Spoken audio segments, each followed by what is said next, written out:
அயோத்தி புனித பூமியிலே ஸ்ரீராமரை சீதா பிராட்டியை தரிசனம் செய்த பின்னர் காசியிலே காசி விஸ்வநாதரையும் காசி விசாலாட்சி அம்மாவையும் அன்னபூரணி தாயாரையும் தரிசனம் செய்வதற்காக காசிக்கு வேனிலே புறப்பட்டோம். இதோ எங்களுடைய வேன் வாரணாசி எனப்படும் காசியின் புனித மண்ணிலே நுழைகின்றது. புனித கங்கை நதியின் கரையில் அமைந்துள்ள வாரணாசி எனப்படும் காசி மாநகரம் இந்து நகரங்களில் மிகவும் புனிதமான நகரங்களில் ஒன்றாக கருதப்படுகிறது. காசி விஸ்வநாதர் கோவில் இந்து மதத்தின் மிக முக்கியமான வழிபாட்டு தலங்களில் ஒன்றாக பரவலாக அங்கீகரிக்கப்பட்டுள்ளது. ஏனெனில் இது சிவன் விஸ்வேஸ்வரா அல்லது விஸ்வநாதரின் ஜோதிர்லிங்கத்தை கொண்டுள்ளது. கோவிலுக்கு செல்வதும் கங்கையில் குளிப்பதும் மோட்சத்திற்கான பாதையில் ஒருவரை அழைத்துச் செல்லும் என்று நம்பப்படும் பல முறைகளில் ஒன்றாகும். எனவே உலகமெங்கிலும் உள்ள இந்துக்கள் தங்கள் வாழ்நாளில் ஒரு முறையாவது இந்த காசி நகரத்திற்கு செல்ல முயற்சி செய்கிறார்கள். காசியில் நாங்கள் தங்கியிருந்த ஹோட்டல் இதுதான். காசியில் நாங்கள் தங்கியிருக்கும் ஹோட்டலுக்கு சென்றவுடன் அங்கு புரோகிதர்களை வைத்து அனைத்து பக்தர்களுக்கும், நமது குரூப்பில் உள்ள அனைத்து பக்தர்களுக்கும் சால்வை அணிவித்து ருத்ராட்ச மாலை அணிவித்து மரியாதை செய்யப்பட்டது.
அதன் பிறகு ஓட்டலில் சிறிது நேரம் ஓய்வெடுத்து கொண்ட பின்னர் நாங்கள் அடுத்து சென்ற இடம்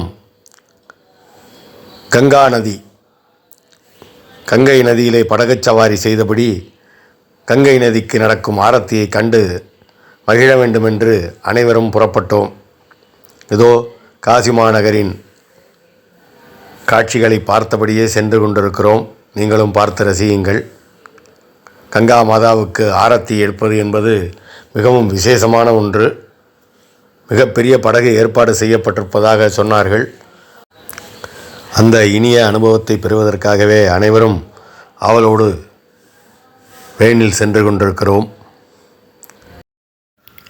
கங்கா நதிக்கு செல்லும் முன்னராக இந்த காசி மாநகரின் அருமை பெருமைகளை பற்றியும் காசி விஸ்வநாதர் கோயிலை பற்றியும் நாம் தெரிந்து கொள்ளலாம். காசி விஸ்வநாதர் கோவில் என்பது மிகவும் புகழ்வாய்ந்த சிவபெருமானுடைய ஒரு கோவிலாகும். இந்த கோவில் உத்தரப்பிரதேச மாநிலம் வாரணாசி என்னும் இடத்திலே அமைந்துள்ளது.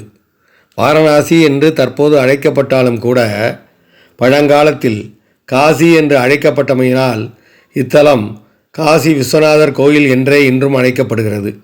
இது ஒரு தேவார வைப்புத்தலமாகும். இதோ நாம் கங்கா மாதாவுக்கு ஆரத்தி காண்பிக்கக்கூடிய இடத்துக்கு வந்துவிட்டோம். அந்த படகு இருக்கும் இடத்துக்கு நடந்து சென்று கொண்டிருக்கிறோம். இதோ பாருங்கள், எதிரிலே ஒரு பெரிய பேனர் வைக்கப்பட்டுள்ளது. கங்கா மாதாவை ஒரு முனிவர் வணங்குவது போல வைக்கப்பட்டிருக்கிறது. ஏராளமான மக்கள் சாரி சாரியாக வந்து கொண்டே இருக்கிறார்கள். அனைவருமே கங்கா மாதாவுக்கு ஆரத்தி காண்பிக்கக்கூடிய அந்த நிகழ்ச்சியை படகிலே சென்று பார்வையிடத்தான் வந்து கொண்டிருக்கிறார்கள். இதோ தெரிகிறது பாருங்கள், புகழ்பெற்ற காசியின் கங்கை நதி. படகுகள் செல்வது தெரிகிறதா? சிறிய படகுகள் எல்லாம் சென்று கொண்டிருக்கின்றன. நாம் செல்லப்போது சற்று பெரிய படகு, அதற்காக நடந்து சென்று கொண்டிருக்கிறோம். அங்கே உள்ள பாலத்தின் தூண்களை எல்லாம் வண்ண விளக்குகளால் எவ்வளவு அழகாக அலங்கரித்து வைத்திருக்கிறார்கள் பாருங்கள். கங்கா நதியே வண்ணமயமாக மின்விளக்குகளால் ஜொலிக்கிறது. பாருங்கள், எவ்வளவு மின்விளக்குகள்! மிகப்பெரிய திருவிழா கோலம் போல காட்சியளிக்கிறது. அதை நீங்கள் பார்ப்பதற்காகவே படம் பிடித்திருக்கிறேன். பார்த்து ரசியுங்கள். புகழ்பெற்ற புனிதமான கங்கை நதியிலே இன்னும் சற்று நேரத்திலே படகிலே செல்லப்போகிறோம் என்று நினைக்கும் போதே சந்தோஷமாக இருக்கிறது. அங்கு வரக்கூடிய சிறுவர்களுக்காக சில விளையாட்டு நிகழ்ச்சிகளும் அங்கே வடிவமைக்கப்பட்டிருக்கின்றன. கங்கை நதியிலே படகுகள் மிதந்து கொண்டிருக்கின்றன. இதோ பாருங்கள், சிறிய ஊர்திகளும் வண்ண விளக்குகளால் அலங்கரிக்கப்பட்டு மக்களுக்காக அங்கே இங்கே கொண்டு போய் விடுவதற்காகவும் சென்று கொண்டிருக்கின்றன. இதோ ட்ரெயின் போல ஒரு ஊர்தி, இது குழந்தைகளுக்காக வடிவமைக்கப்பட்டிருக்கிறது. இதே போல பொழுதுபோக்கு சாதனங்களும் அங்கே இருக்கின்றன. குழந்தைகள் விளையாடுவதற்காக பல்வேறு வகையான விளையாட்டு பொம்மைகள், பல்வேறு வகையான சாதனங்கள் எல்லாம் அமைக்கப்பட்டிருக்கின்றன. ஒரு பக்கம் புனிதமான கங்கை நதியிலே படகு சவாரி என்றாலும் கூட மற்றொரு பக்கம் பொழுதுபோக்கு பூங்கா போல செயல்பட்டு கொண்டிருக்கிறது இந்த இடம். கங்கை நதியிலே நாங்கள் சவாரி செய்யும் படகு காத்து கொண்டிருக்கிறது. படகிலே ஒவ்வொருவராக ஏறி அங்கே போட்டிருந்த நாற்காலியிலே அமர்ந்து கொண்டோம். பாதுகாப்புக்காக கொடுத்த ஜாக்கெட், லைஃப் ஜாக்கெட், அதை போட்டுக்கொண்டோம். படகு வண்ண விளக்குகளால் ஜொலித்தது. இதேபோல் பல்வேறு படகுகளும் கங்கை நதியிலே ஆரத்தி பார்க்க சென்று கொண்டிருக்கின்றன. சிறிது தூரம் செல்ல வேண்டும் என்று சொன்னார்கள். படகு கிளம்பப் போகிறது. கங்கை மாதாவுக்கு ஆரத்தி காட்டும் நிகழ்வு மிக விமரிசையாக மணிகர்ணிகா கட்டமருகிலே நடைபெறும் என்று சொன்னார்கள். அந்த இடத்துக்கு செல்ல போகிறோம். போகும் வழியெல்லாம் வண்ண விளக்குகளால் அலங்காரம் இருக்கும். அதை நீங்கள் எல்லாம் பார்த்து கொண்டே வாருங்கள் மக்களே. நான் நடுநடுவே பேசி உங்களை தொல்லை பண்ண விரும்பவில்லை. பார்த்து ரசியுங்கள். விழா அமைப்பாளர் இந்த கங்கை நதியை பற்றியும் கங்கா ஆரத்தியை பற்றியும் சொல்கிறார், கேட்போம். படித்துறை 84 காட்ஸ் போகும். 2 மணி நேரம் படகுல தான் இருக்கும். இந்த கங்கை நதியின் கரையெல்லாம் மொத்தம் 84 படித்துறைகள் இருப்பதாக சொல்லுகிறார்கள். நாம் நமோ படித்துறை என்ற படித்துறையிலிருந்து படகிலே கிளம்பி இருக்கிறோம். மணிகர்ணிகா படித்துறைக்கு நாம் செல்ல வேண்டும். ஹரிச்சந்திரா காட், அதாவது ஹரிச்சந்திரா படித்துறை என்ற இடத்தில்தான் காசியிலே முக்தி பெற விரும்புபவர்களுடைய சடலங்களை எல்லாம் எரிக்கிறார்கள். காசி எனும் புனித சேத்திரத்திலே மரிக்க வேண்டும். இந்த புனிதமான கங்கை கரையிலே எரிக்கப்பட வேண்டும் என்று எத்தனையோ முதியவர்கள் மரணத்தை தேடி காத்து கிடக்கிறார்கள். அப்படிப்பட்ட புண்ணிய பூமி இது. அங்கே முக்தி பெறும், உயிரை விடும் ஆத்மாவுக்கு மோட்சம் கிட்டும் என்பது இந்துக்களின் நம்பிக்கையாக இருக்கிறது. ஹரிச்சந்திரன் படித்துறை என்பது வாரணாசி எனும் காசி நகரில் ஓடும் கங்கை ஆற்று படித்துறைகளில் ஒன்று. புராணக்கதையில் வரும் அயோத்தி நாட்டு மன்னன் ஹரிச்சந்திரன் இங்கு அமைந்த மயானத்திலே பிணம் எரிக்கும் வெட்டியானாக ஏவல் செய்த காரணத்திற்காக இந்த படித்துறைக்கு ஹரிச்சந்திரன் படித்துறை என்று பெயராயிற்று. வாரணாசியில் இந்துக்களின் சடலங்கள் எரியூட்டப்படும் 2 படித்துறைகளில் இதுவும் ஒன்று. மற்றொன்று மணிகர்ணிகா படித்துறை ஆகும். இப்படித்துறை அருகிலே தமிழர்களுடைய குடியிருப்புகள் அதிகமாக உள்ளன. மேலும் காஞ்சி சங்கரமடத்தின் கோவிலும் அதன் அருகில் பாரதியாரின் திருவுருவச் சிலையும் அமைந்துள்ளன.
காசிமா நகரிலே கங்கை மாதாவுக்கு நடந்த அற்புதமான அந்த ஆரத்தி நிகழ்வை பார்த்துவிட்டு படகிலே திரும்பிக் கொண்டிருக்கிறோம். பாருங்கள், எவ்வளவு படகுகள், எவ்வளவு மனிதர்கள், ஆயிரக்கணக்கான மக்கள் படகுகளிலே வந்து இந்த ஆரத்தி நிகழ்வை தரிசனம் செய்து தாங்களும் காசி விஸ்வநாதரையும் விசாலாட்சியையும் அன்னபூரணியையும் கங்கை மாதாவையும் பிரார்த்தனை செய்து கொண்டு தங்கள் வாழ்க்கை வளமாக நலமாக இருக்க வேண்டிக் கொண்டு மீண்டும் தங்களுடைய குடியிருப்புகளுக்கு திரும்பிக் கொண்டிருக்கிறார்கள். இதை பார்த்து ரசிக்கும் அன்பர்கள் அனைவரும் வாய்ப்பு கிடைத்தால் ஒரு முறை அவசியம் காசி மாநகருக்கு வந்து கங்கா மாதாவுக்கு ஆரத்தி காட்டும் நிகழ்விலே கலந்து கொண்டு காசி விஸ்வநாதரையும் விசாலாட்சி அம்மையையும் அன்னபூரணி தாயாரையும் காலபைரவனையும் கண்டு தரிசனம் செய்து உங்களுடைய வாழ்விலே உள்ள எல்லா விதமான கஷ்டங்களையும் நஷ்டங்களையும் துன்பங்களையும் துயரங்களையும் போக்கிக் கொண்டு வாழ்விலே வளமும் நலமும் பெற உங்களை கேட்டுக்கொள்கிறேன். ஞானபாரதம் உங்களை வாழ்த்துகிறது. மறந்து விடாமல் எங்களுடைய ஞானபாரதம் யூடியூப் சேனலை சப்ஸ்கிரைப் செய்யுங்கள். அடுத்த பதிவில் காசி விஸ்வநாதர் கோயில், விசாலாட்சி கோயில், காலபைரவர் கோவில், அன்னபூரணி கோயில் போன்றவற்றிற்கு போன பதிவுகளை உங்களுக்கு வழங்குகிறேன். அவசியம் சப்ஸ்கிரைப் செய்யுங்கள்.